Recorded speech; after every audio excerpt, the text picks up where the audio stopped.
Close your eyes for a moment and picture this. It's late evening at a busy international airport in the United States. Your plane has just landed after 14 exhausting hours in the air. Your legs feel stiff from sitting too long. Your eyes burn from lack of sleep. All you want now is a shower, a quiet room, and a few hours of rest. But before any of that can happen, there is one final step between you and the outside world, the immigration line. You stand there slowly moving forward with dozens of other travelers, passport in one hand, phone in the other, replaying the long journey in your head. Eventually, your turn arrives. You step up to the counter. The officer takes your passport and begins asking routine questions in a calm, almost mechanical tone. Where are you coming from? How long are you staying? What is the purpose of your visit? You answer honestly, just like thousands of travelers do every day. Everything seems normal. Then the officer glances down at your hands and says something that instantly changes the atmosphere. Please unlock your phone and hand it to me. For a split second, your brain freezes. Your entire digital life is sitting inside that device. Conversations with family members, photos from years ago, messages you barely remember sending, maybe even private jokes shared with relatives or friends back home. You hesitate just slightly. Not because you did anything wrong, but because the request feels deeply personal. Still, you don't want trouble, you don't want delays, so you type your passcode, unlock the screen, and hand the phone over the counter. 3 seconds, that's all it took. 3 simple seconds while you unlock that device. And without realizing it, you may have just made one of the most expensive mistakes a traveler can make at a US airport. Because in those 3 seconds, something incredibly small, something almost nobody thinks about, may have just opened the door to years of your private messages, photos, and data. A few hours later, some travelers walk out of the airport and continue their trip. Others find themselves sitting in a quiet secondary inspection room, wondering how a routine arrival suddenly turned into a serious immigration problem. And the difference between those two outcomes often comes down to details most people never learn before they fly. Hi, I'm Sophia, and here at Global Entry News, we're going to talk about something that almost nobody explains clearly before people travel to the United States.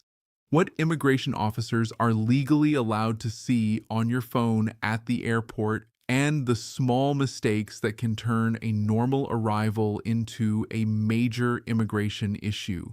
Every day, thousands of travelers arrive at American airports with valid visas, valid documents, and perfectly normal travel plans. Yet some of those travelers still end up facing long secondary inspections, canceled visas, or denied entry simply because they didn't understand how border inspections actually work. The truth is that the legal rules at a border crossing are very different from the rules you experience inside the country. Many travelers assume the same protections they hear about in everyday life apply the same way when entering the United States. In reality, airports operate under a unique legal framework that gives border officers broad authority to inspect belongings, including electronic devices. And that's where things start to get complicated. At Global Entry News, we're going to break down 5 critical mistakes travelers make when interacting with immigration officers, especially when it comes to smartphones and messaging apps like WhatsApp. We're going to look at what official border policies say about searching electronic devices, what information officers are actually allowed to access, and why something as simple as how your phone is configured in the moment it's handed over can make a massive difference. We'll also talk about one of the most misunderstood issues travelers face, the difference between the rights of visa holders and the rights of permanent residents when they arrive at a U.S. port of entry. And of course, we'll come back to the question that started this entire story, the 3-second mistake that can quietly expose far more of your digital life than you ever intended. Because the most important time to understand these rules isn't when you're standing at the counter in front of an officer, it's before you ever board the plane. To understand why a simple phone unlock can suddenly become such a serious moment at the airport, you first need to understand one of the most misunderstood legal realities about entering the United States. Many travelers believe that the constitutional protections they hear about in everyday life apply exactly the same way at the border. You've probably heard of the Fourth Amendment, the rule that says government authorities generally cannot search your personal property without a warrant signed by a judge. Inside the country, that protection is powerful. Police officers can't simply stop you on the street, grab your phone, and start scrolling through your messages without legal justification. That idea is deeply rooted in American law and culture. But the moment you arrive at an international border crossing, the legal environment changes in a way that surprises many people. Airports, seaports, and land border crossings operate under what's known as the border search exception. Under this doctrine, U.S. Customs and Border Protection officers are given much broader authority to inspect travelers and their belongings as part of the country's responsibility to control who and what enters its territory. That authority includes the ability to search luggage, documents, and in many cases electronic devices without obtaining a warrant beforehand. In practical terms, that means the normal expectations travelers have about privacy don't always function the same way when you're standing at an immigration checkpoint. And this is where the first major mistake often happens. Some travelers believe the best response to a request for a phone search is to challenge the officer on constitutional grounds. They might say something like, "You need a warrant to look at my phone," or "You can't search my device without probable cause." While those statements may reflect how people understand their rights inside the country, saying them in the middle of a primary inspection booth almost never ends the conversation in your favor. From the officer's perspective, arguing legal theory during a routine inspection can quickly raise suspicion. Instead of a simple 2-minute interaction, the situation may escalate into something called secondary inspection, a much longer and more detailed examination, where officers take additional time to review documents, ask more questions, and sometimes examine electronic devices more closely. What began as a quick entry check can suddenly turn into hours of waiting and questioning, simply because the interaction became confrontational. Understanding the border search framework doesn't mean travelers have no rights, but it does mean the rules operate differently than most people expect. And once you understand that difference, the next issue becomes far more important. Because even when travelers cooperate with a phone search, there is a small detail that can dramatically change what officers are able to see. This brings us directly to the moment we started with, the 3 seconds that most travelers never think about. Imagine again that the officer asks you to unlock your phone and hand it over. You type your passcode or use facial recognition. The screen lights up and you pass the device across the counter. That interaction happens quickly, often automatically.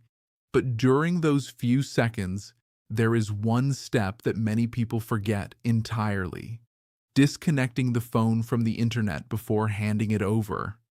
The reason this matters has to do with how modern smartphones store and retrieve information. Today, a large portion of what we think of as our phone data isn't actually stored entirely on the device itself.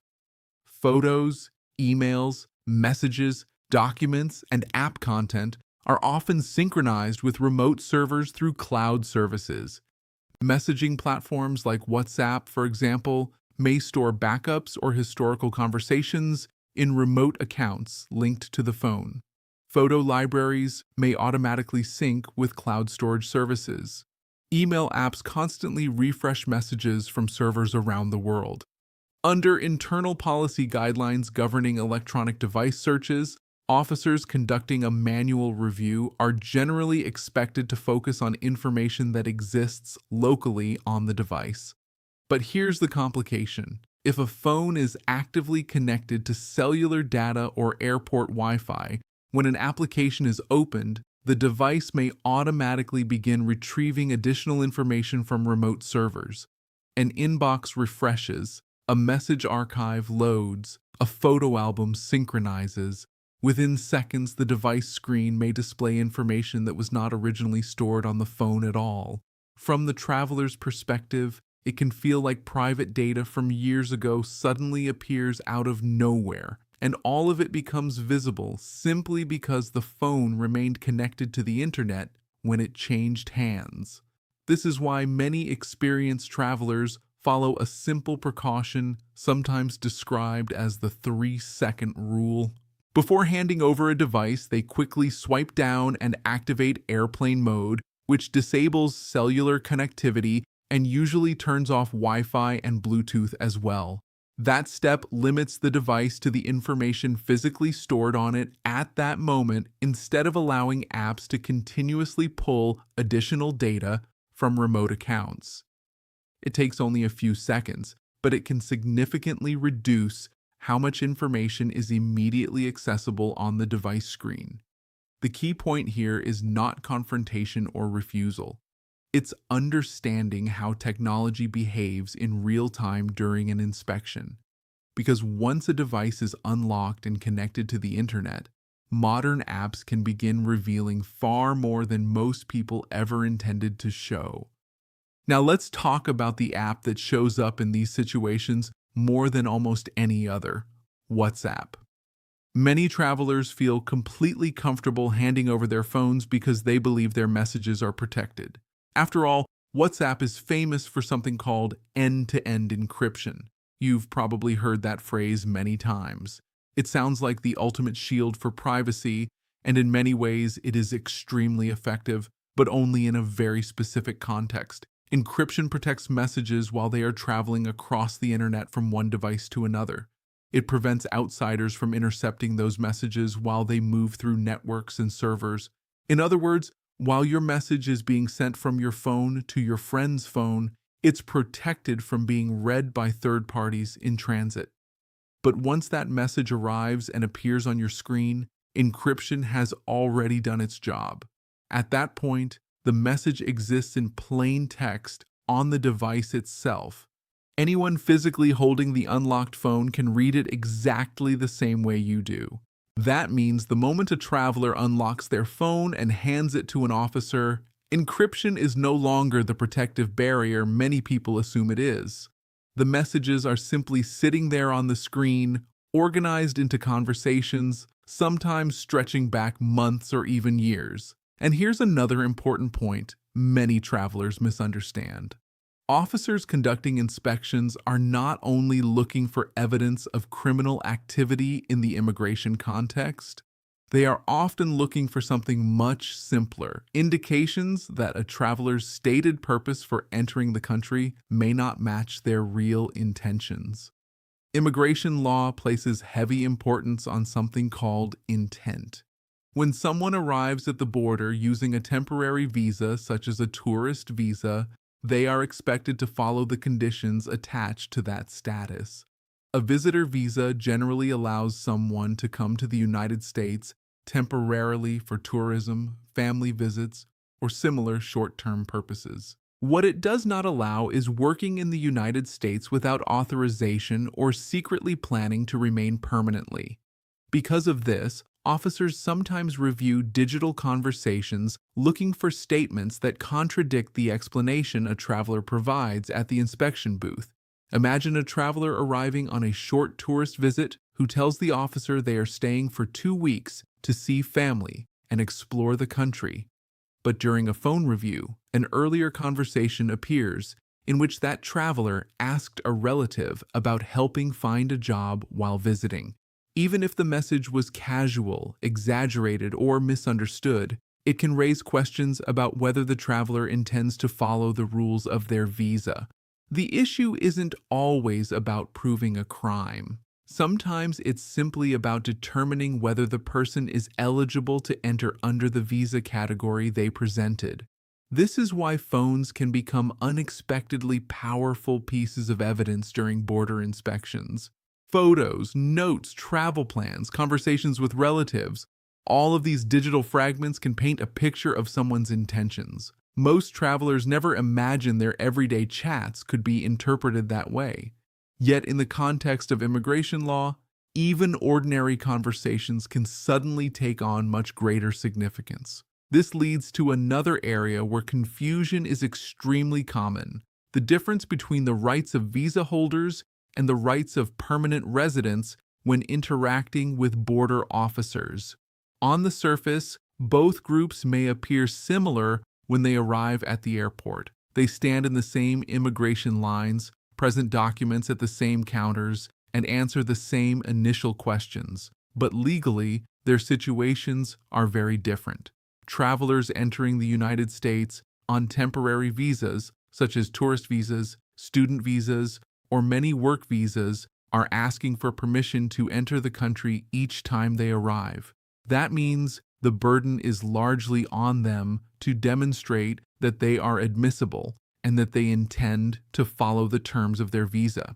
Because entry is a request rather than a guaranteed right, refusing to cooperate with certain inspection procedures can sometimes lead officers to conclude they cannot verify the traveler's eligibility to enter. In those situations, the officer may determine that admission should be denied and that the visa should be canceled.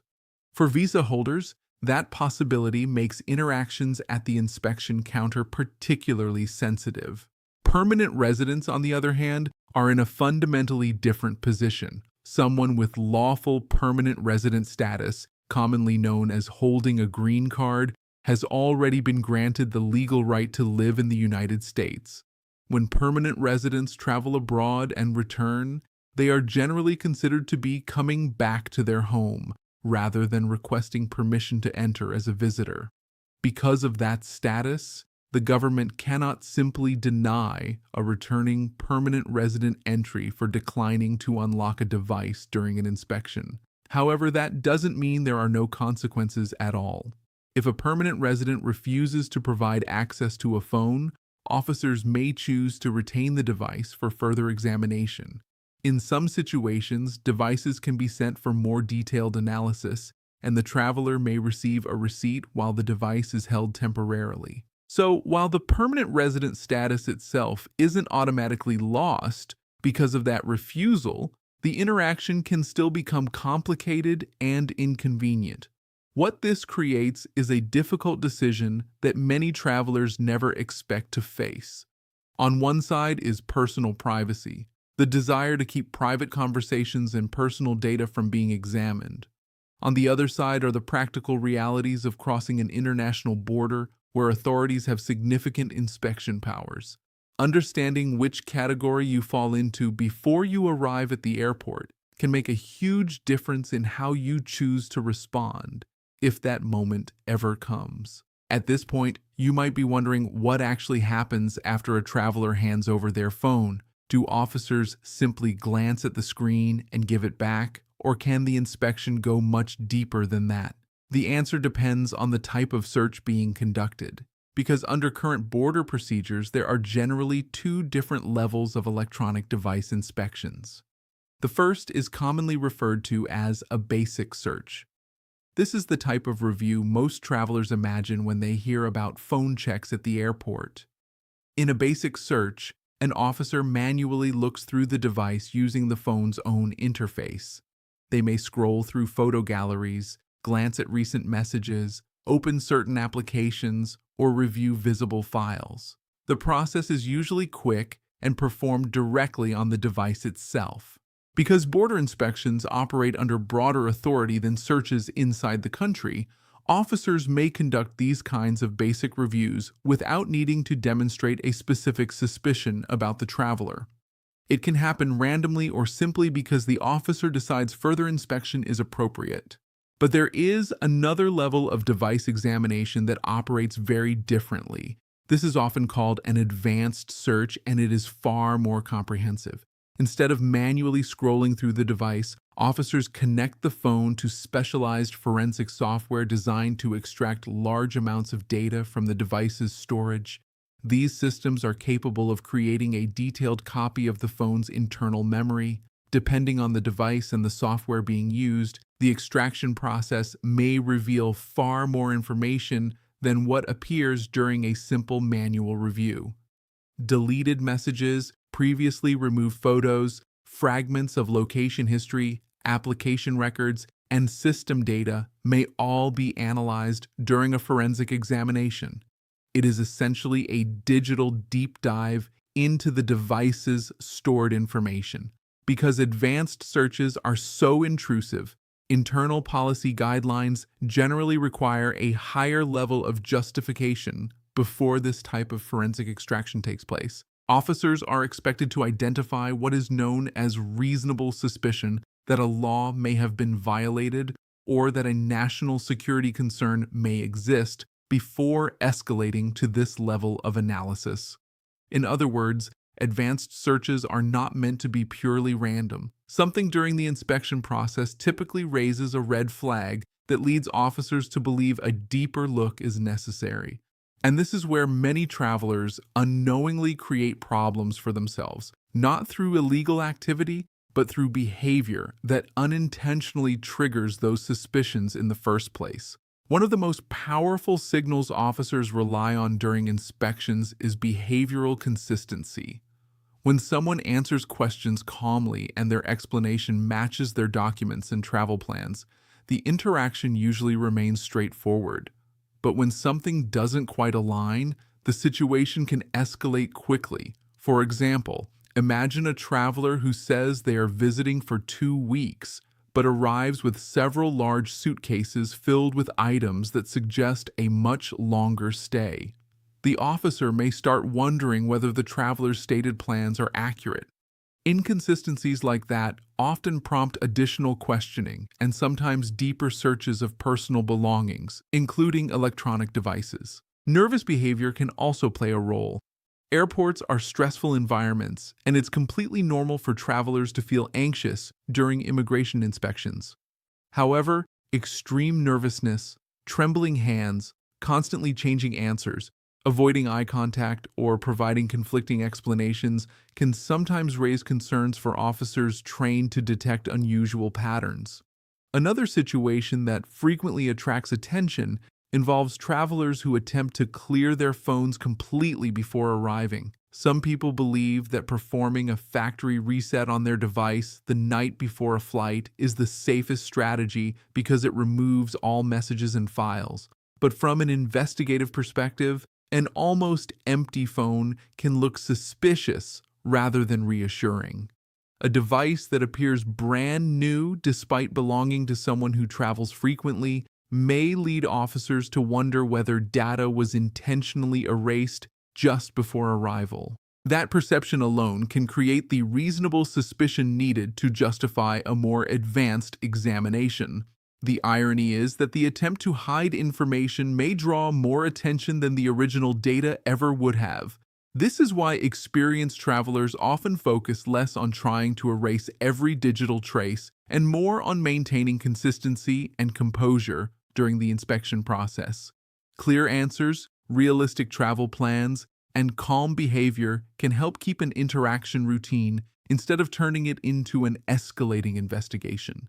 In many ways, the most effective protection a traveler has during a border inspection is not a clever technical trick or a complicated legal argument. It's simply appearing exactly as they claim to be, someone entering the country for the legitimate purpose stated in their documents. By now, you can probably see that the biggest problems at airports rarely come from dramatic situations. Most of the time, they come from small misunderstandings, tiny details about technology, behavior, or immigration rules that travelers simply never learned before boarding their flight. That's why it helps to think about border inspections the same way you would think about preparing for any important process. You prepare before you arrive, not while it's happening. So let's bring everything together into a simple preparation strategy you can follow before your next trip to the United States. The first step is taking a careful look at your digital footprint before you even leave for the airport. Smartphones contain years of conversations, photos, documents, and notes that were never intended to be examined in a legal context. If you are traveling on a temporary visa, it's worth reviewing your messages, emails, and files with one question in mind. Could anything here be misinterpreted as a plan to violate the conditions of your visa? Conversations about job opportunities, long-term relocation plans, or statements about staying permanently can sometimes create confusion if they appear during a border inspection. The goal isn't paranoia, it's awareness that ordinary conversations may be interpreted differently in an immigration setting. The second step involves how your apps are configured before you land. Many experienced travelers choose to log out of certain social media or messaging platforms before reaching the immigration checkpoint. Logging out doesn't erase data from your device, but it does add an additional authentication step before an app opens, which can limit how easily new information refreshes or loads if someone taps into the application. The third step brings us back to the moment we discussed earlier, the 3-second rule. If an officer asks you to unlock your device, take a brief moment before handing it over to activate airplane mode and disable wireless connections. That simple action limits the phone to the data stored locally on the device instead of allowing apps to automatically retrieve additional information from online accounts. It's a small technical detail, but it can dramatically change how much information becomes immediately visible on the screen. The fourth step is understanding your legal status before you ever reach the inspection counter. If you are traveling on a temporary visa, the priority is usually demonstrating cooperation and credibility so officers can verify your eligibility to enter. If you are a lawful permanent resident returning home, the legal framework is different and your options may also be different. Knowing which category you fall into helps you make informed decisions in the moment rather than reacting under pressure. And the final step is something that sounds simple but carries enormous weight during any inspection. Maintain composure. Clear answers, consistent travel plans, and calm behavior can keep an interaction routine rather than turning it into an escalating investigation. In many cases, how a traveler presents themselves matters just as much as the documents they carry. The most important lesson in all of this is that airport inspections operate under a unique set of rules that many people never encounter until they are standing directly in front of an immigration officer. By that point, the opportunity to prepare has already passed. Smartphones have become extensions of our lives, holding our conversations, our memories, our plans, and sometimes even our frustrations written casually in messages to friends and family. But when you cross an international border, that same device can suddenly become a window through which authorities try to understand your intentions. Knowing how those inspections work doesn't mean assuming the worst about every airport interaction. Millions of travelers enter the United States every year without any problems at all. The key difference is that informed travelers understand the environment they are entering and take a few simple steps to protect themselves before the journey even begins. Here at Global Entry News, we believe preparation always happens earlier, and sometimes preparation is as small as remembering 3 seconds, the few seconds it takes to change a simple setting on your phone before handing it over. Small decisions like that can determine how much of your digital life becomes visible in that moment. And when you think about everything our phones contain today, those few seconds suddenly become incredibly valuable.